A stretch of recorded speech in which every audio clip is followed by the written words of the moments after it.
그렇지만 이 구약 성경은 이 역사적인 배경을 이해를 하지 못하면 이 전체적인 맥락을 잡을 수가 없어요. 그래서 물론 성경이 어느 성경이든지 다 읽으면 은혜가 되죠. 그런데 하나님의 의도라는 게 있어요. 의도. 그래서 우리는 성경을 읽어가면서 하나님의 의도, 이걸 못 찾으면요, 은혜는 되는데 이 무슨 말씀인지 모르는, 왜 이런 말씀을 그 시대에 하셨는가.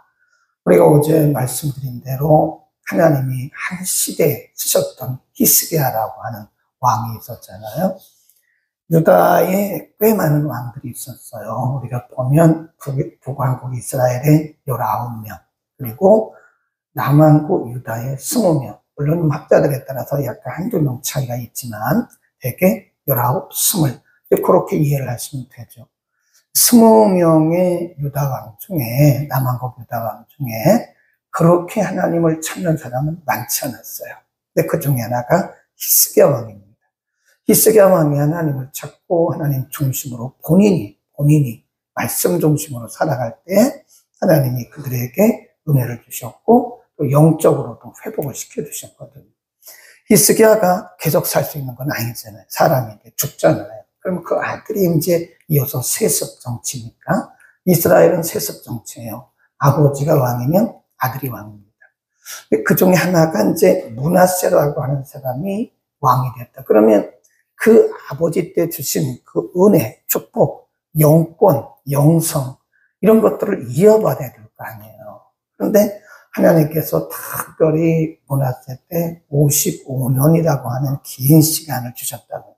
근데 므낫세가 왕이 되자마자 한 것이 뭐냐면 아버지가 했던 모든 것들을 다 망가뜨리는 거야. 네. 완전히 180도 바뀌는 거예요. 하나님이 그럼에도 불구하고 55년이라고 하는 긴 시간을 주셨던 것은 회개하라는 거예요. 회개. 어떤 때는 우리가 잘해서 복을 주시는 게 아니더라고요. 그거 착각하면 안 됩니다.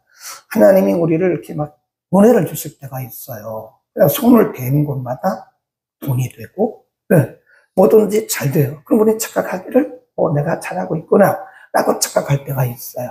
근데 반대일 때도 많습니다. 지금 므낫세가 55년을 통치하는 동안에 나라가 완전히 하나님을 떠났거든요. 그 시간이 왜 이렇게 길어요? 55년? 그것은 그들이 잘해서 그런 것이 아니라 하나님이 그들에게 기회를 주시는, 돌아오라. 그리고 나서 하나님 보시기에 이들은 안 되겠다. 그런데 하나님이 개입을 하세요.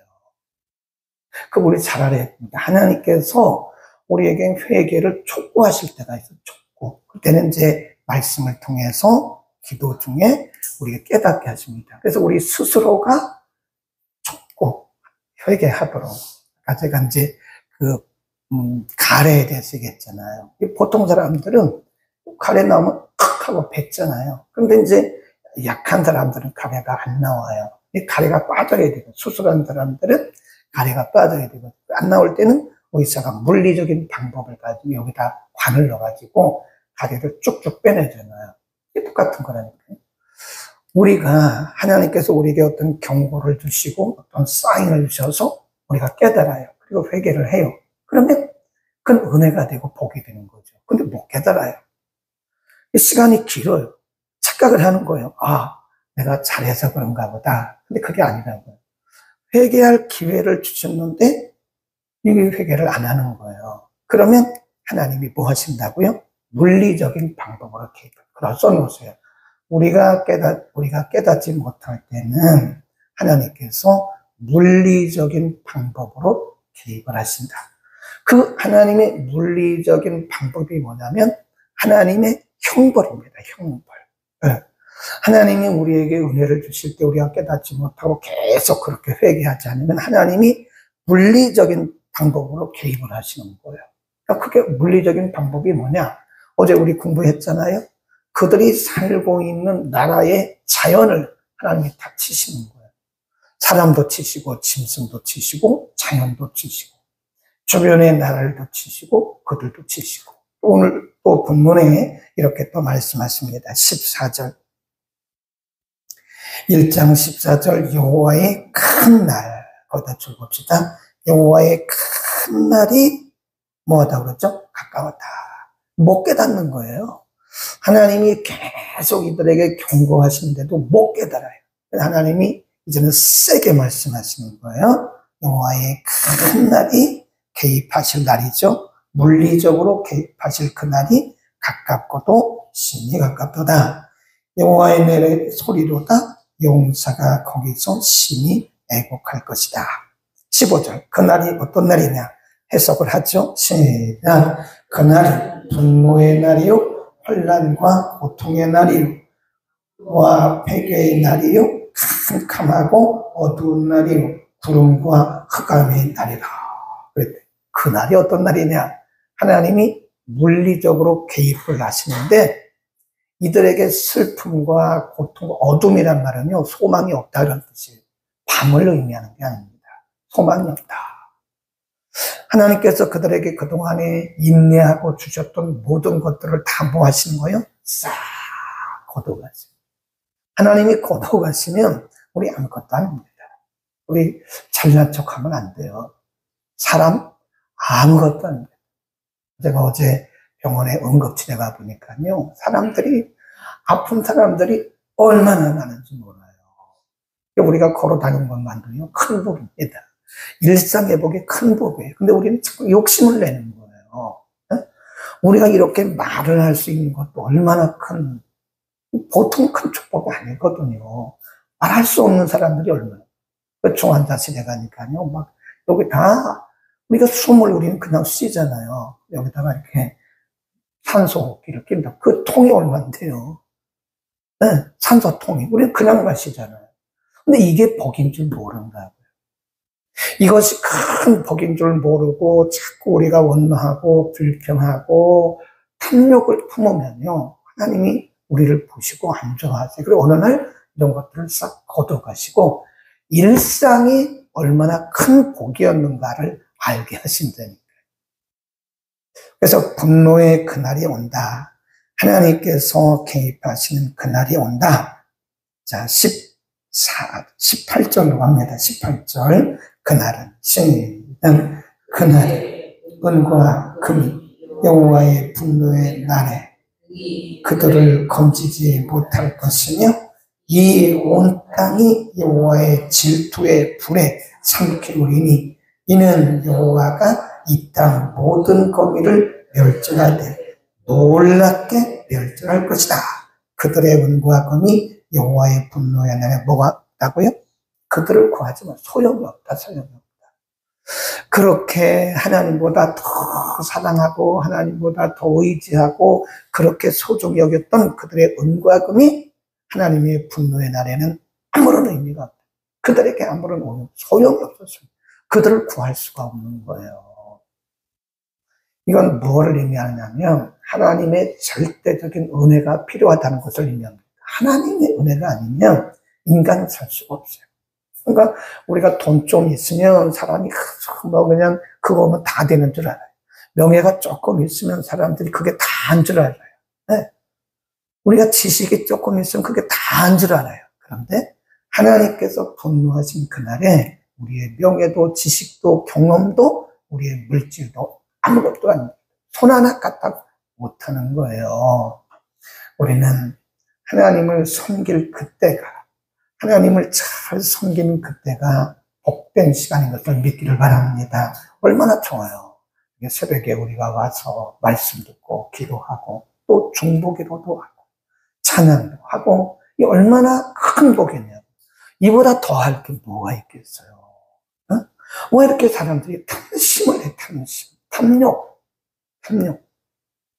우리는 감사하고 만족해. 아멘.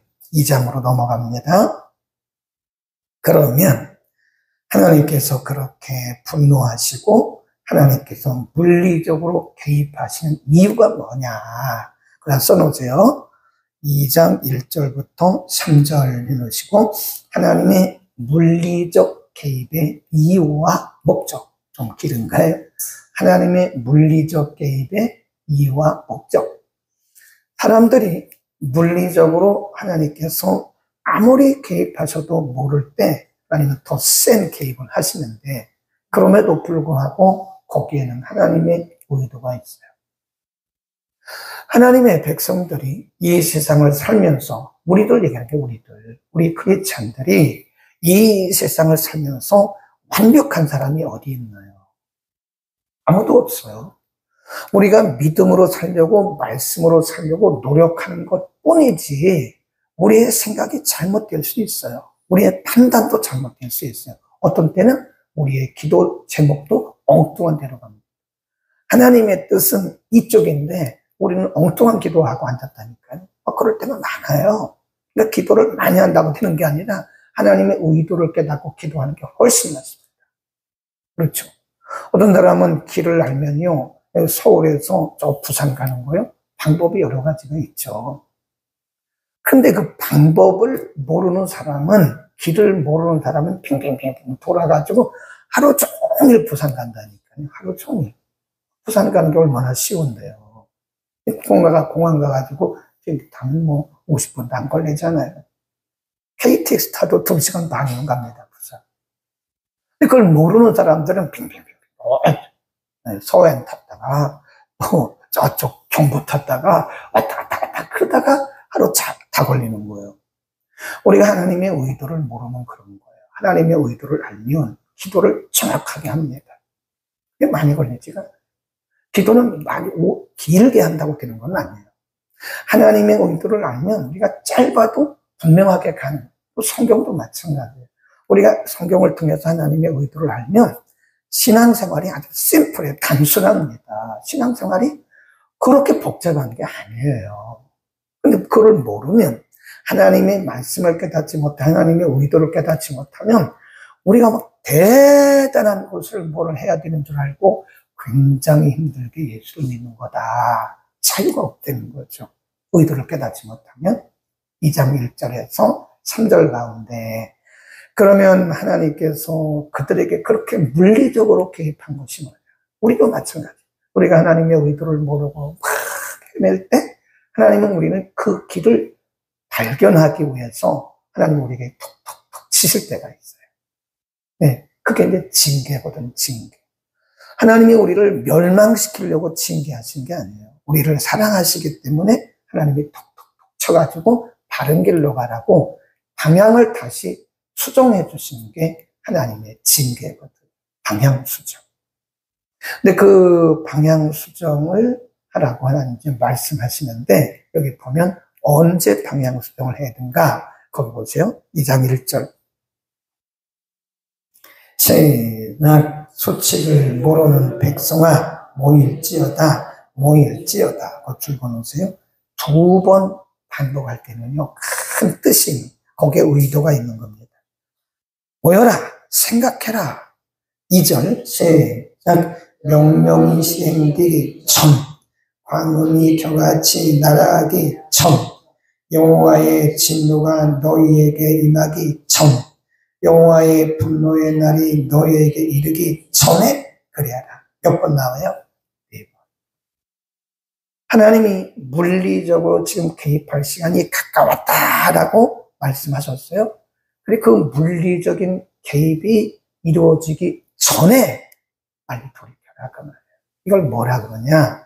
하나님의 은혜라고 그래요. 은혜. 하나님이 기회를 한 번 더 주세요. 그게 참 하나님이 좋으신 분이죠. 사람 같으면 그렇게 하겠습니까? 한 번, 2번 얘기하고 안 들으면 아니 마음대로 하라고 그러는 거죠. 그죠? 아무리 좋은 일도요, 한 번, 2번 해서 안 들으면 아니 그냥 뭐 생각 밖으로 던져버리는 거죠. 네, 안 들으면. 근데 하나님은 그런 분이 아니에요. 사람들은 한 번, 2번 얘기했다가 안 들으면 아니 마음대로 하라고 그러는 거거든요. 근데 하나님은 그렇지가 않아요. 왜냐하면 하나님은 우리를 놓는 분이 아니에요. 절대 놓으시지를 않아요. 사람들은 포기합니다. 네, 그게 뭐라고 그래요? 구제불능. 아니 저 사람은 구제불능이야. 우리가 포기할 때가 많아. 근데 하나님은 하나님의 백성들을 절대 포기하지 않았어요. 그래서 하나님이 물리적인 개입을 그냥 콱 해도 되는데, 물리적인 개입을 하시기 전에 하나님이 또 한 번 기회를 주세요. 생각해봐. 생각해봐. 그 말씀 아니에요? 거기 다시 보세요. 2절에 보면 명령이 시행되기 전, 광음이 겨같이 날아가기 전, 여호와의 진노가 너희에게 임하기 전, 여호와의 분노의 날이 너희에게 이르기 전. 이게 뭐죠? 기회입니다. 기회. 하나님은 다시 한번 또 기회를 주시는 거예요. 그러니까 하나님은 참 좋으신 분이죠. 하나님 참 좋으신 분이죠. 사람 같으면 그렇게 하겠습니까? 사람 같으면 그렇게 안 해요. 아무리 친한 사람도요, 한두 번만 마음 상하면요, 문 탁 닫아버립니다. 네. 10번을 잘했어도 한 번 잘못하면요, 완전히 원수가 됩니다. 사람은 그렇더라고요. 네. 사람이 다 그래요. 뭐 사람마다 차이는 있겠지만, 많은 경우에 그렇습니다. 근데 하나님은 그게 아니에요. 하나님이 물리적으로 개입하실 거예요. 곧 개입하실 거라고. 1장에서 얼마나 하나님이 강력하게 말씀을 하셨어요. 뭐라고 그랬어요? 멸절. 멸절이란 말은 흔적도 없이 없애버리겠다. 흔적 없이 없애버리게. 하나님이 그렇게 강력하게 말씀하시고도 뭐라고 해요? 한 번 더 생각해봐. 그게 은혜라니까요. 하나님이 계속 우리에게 기회를 주시는데 그것이 기회가 계속 오는 게 아닙니다.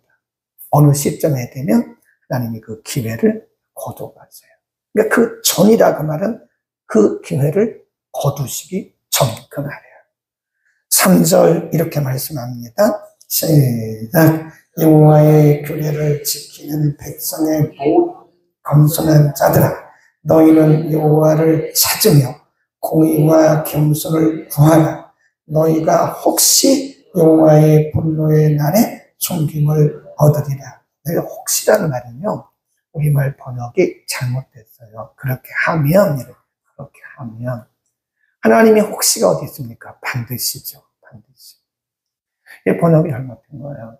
너희가 그렇게 돌이키면 surely 반드시 너희가 거기서부터 멸절당함을 당하지 않을 것이다. 멸절함을 당하지 않을 것이다. 하나님은 회개하는 자에게는 복을 주세요. 반드시입니다. 회개했는데 하나님 나 복 안 주셨다고 회개를 제대로 안 한 거죠. 회개를 제대로 안 했으니까 그런 거죠. 정말로 회개를 해보세요. 정말로. 지, 정, 의. 회개는 세 가지 요건이 들어가야 돼요. 지, 나의 죄를 알아야 돼요. 내가 죄인인 것을 알아야 돼요. 내가 뭘 잘못했는데요?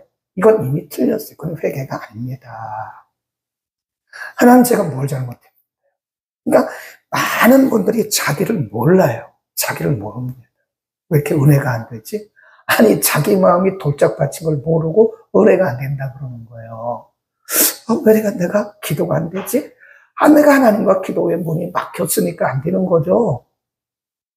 내가 왜 이렇게 힘이 들지? 뭔가 하나님의 은혜 통로가 막혔으니까 그런 거죠. 근데 사람이 자기를 몰라요. 정말 모릅니다. 다른 사람들은 다 봐요. 이렇게 저 사람은 저렇고 이 사람은 이렇고 이 사람은 어떻고 저렇고. 다른 사람들은 다 알고 평가를 하는데 정말 중요한 자기를 몰라요. 자기를 모르고는 회개가 안 돼요. 그러니까 여러분 회개하기 전에는 하나님 앞에 반드시 기도할 게 뭐냐면 하나님 눈을 열어 저를 보게 해주세요. 저를 보시고 제가 겸손히 하나님 앞에 엎드리게 해주세요. 그러니까 자기를 아는 사람은요 이렇게 자기 고개를 들지 않더라고요. 겸손해요. 우리가 얼마나 부족한 사람이고 우리가 얼마나 죄가 많은 사람들이에요. 실수가 많은 사람들이에요. 그 다음에 지는 자기의 죄를 반드시 알아야 됩니다. 자기의 죄를 모르고 하는 것은 뉘우침이에요. 그건 회개가 아닙니다. 그러니까 두 번째 요소가 정적인 정이란 말은 feeling, 경험, 감정. 그 죄 때문에 가슴 아파하고 진짜로 눈물을 흘려야 돼요. 진짜로. 근데 회개의 눈물을 흘리세요. 그런다고 회개의 눈물을 흘리는 게 아닙니다. 성령이 개입을 하셔야 돼요. 진정한 회개는 성령이 아니고서는 이 회개가 안 됩니다. 그냥 뉘우치고 가는 거예요. 그러면 다시 문이치. 그러니까 우리가 회개했는데 자꾸 왜 문이치죠? 그 성령의 개입이 없는 나의 감정적인 거예요. 그냥 슬퍼하고. 진정한 회개는 내가 내 죄를 알고 하나님 앞에 문을 활짝 열어야 돼요. 숨김없이 열어야 돼요. 그러면 성령이 개입을 하시면서 우리로 하여금 눈물, 콧물이 다 쏟아집니다. 여러분 가끔 기도하다 보면 막 눈물이 나잖아요. 그 성령이 하시는 거예요.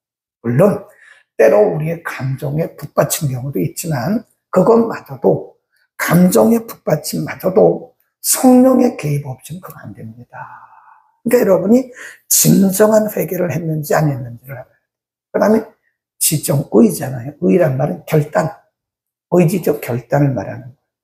우리가 회개를 했으면 그 부분은 하지 말아야 되거든요. 한번 회개했는데 자꾸 그 길을 또 가. 그런 거 회개하는 게 아니죠. 회개는 결단, 의지적 결단. 어제 우리 공부했잖아요. 눈이 범죄케 하냐? 눈 뽑아버려. 오른손이 범죄케 하냐? 둘 중에 하나, 하나 잘라버리라. 하나 없이 천국 가는 게 두 손 다 가지고 지옥 가는 것보다 낫다.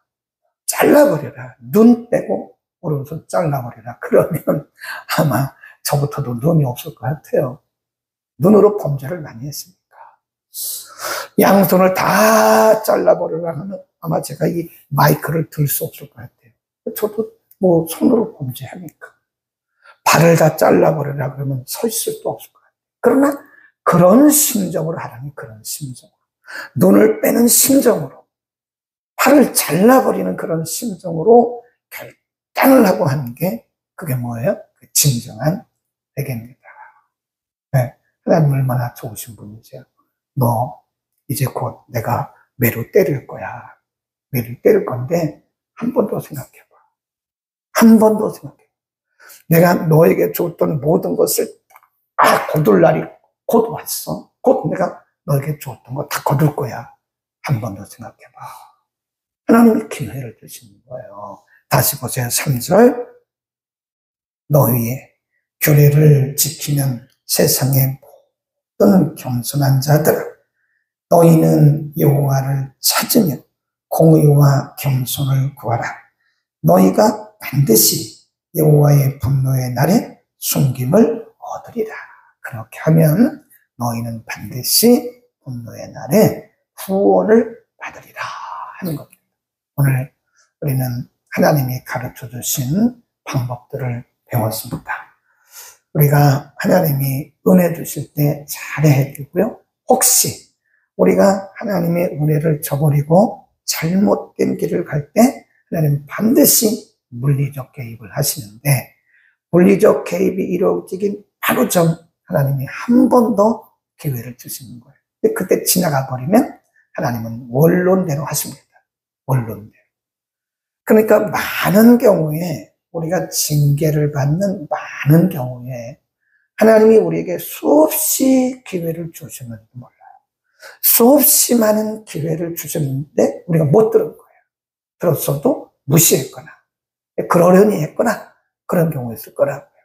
우리는 하나님의 말씀을 듣고 하나님이 내게 주신 그 레마의 음성이죠. 레마. 이렇게 우리가 성전에 와서 말씀 들을 때 그것이 다 나의 말씀으로 들어온다면 여러분은 살아있는 정말 좋은 크리스찬이에요. 그런데 말씀을 들어도 하나도 나에게 들어오는 것이 없어요. 그럼 내 말이 아니에요. 저거는 옛날 스바냐를 통해서 했던 그 말씀이고, 그건 문하세 시대에나 있었던 얘기지, 그건 내 말씀이야. 난 잘하고 있어. 이게 교만입니다. 나는 잘못된 게 하나도 없습니다. 얼마나 영적인 교만인지 오늘 하나님 앞에서 우리는 겸손하게 우리 자신을 인정하고 우리의 마음의 문을 활짝 열어야 돼요. 활짝. 요한계시록도 그랬잖아요. 내가 문 밖에 서서 두드리는, 내 음성을 듣고 문을 열면 내가 들어가서 그는 더불어 나로, 나는 그와 더불어, 나는 그와 더불어 그는 나와 더불어. 이게요, 식탁교제를 얘기하는 거예요. 식탁교제. 먹으리라 그랬거든요. 유대인들은 아무하고나 식사를 안 해요. 아무하고나. 그 이스라엘 사람들은 아무하고나 그냥 먹는 게 아닙니다. 자기하고 아주 친밀한 사람만 식탁교제를 테이블 펠로십이라고 하는데, 이 테이블 펠로십은 아무하고 한 게 아닙니다. 예수님이 찾아오셨어요. 뭐 하자고? 식탁교제 하자고. 테이블 펠로십을 하자고, 서로 친한 음식 교제를 하자고 예수님이 찾아오셨어요. 뭐라고 해요? 밖에서 뭘 두드린대요? 문. 예수님이 노크를 하시는 거예요. 문을 열어라. 문을 열었다고. 내가 그 문을 열면 문을 여는 것은 우리가 해야 돼요. 예수님이 쑥 열고 들어오실 때도 있지만 예수님은 우리의 결단이 중요시합니다. 내가 안 열면 안 오세요. 성령님도 내가 문을 열기 전까지 안 들어오십니다. 문을 열어야 돼. 겸손하게. 문을 열어라. 내가 밖에서 문을 두드리는데 문을 열어라. 그러면 내가 들어가서 나는 너와 더불어, 너는 나와 더불어 함께 먹을 그 식탁 교제라니까. 함께 먹는다. 그건 친밀한 교제를 의미하는 거. 아무하고나 친밀한 교제하는 게 아닙니다. 오늘 주의 음성을 들어야 돼요. 주의 음성을 들었으면 빨리 여세요. 겸손하게 여세요. 나의 모든 교만을 다 내려놓으세요. 다 내려놓으세요. 그리고 문을 활짝 열면 그때부터 우리와 이제 예수님과는 펠로십이 이루어집니다. 친밀한 교제가 이루어지는 거예요. 그럼 얼마나 우리 인생이, 우리의 신앙생활이 행복한지 몰라요.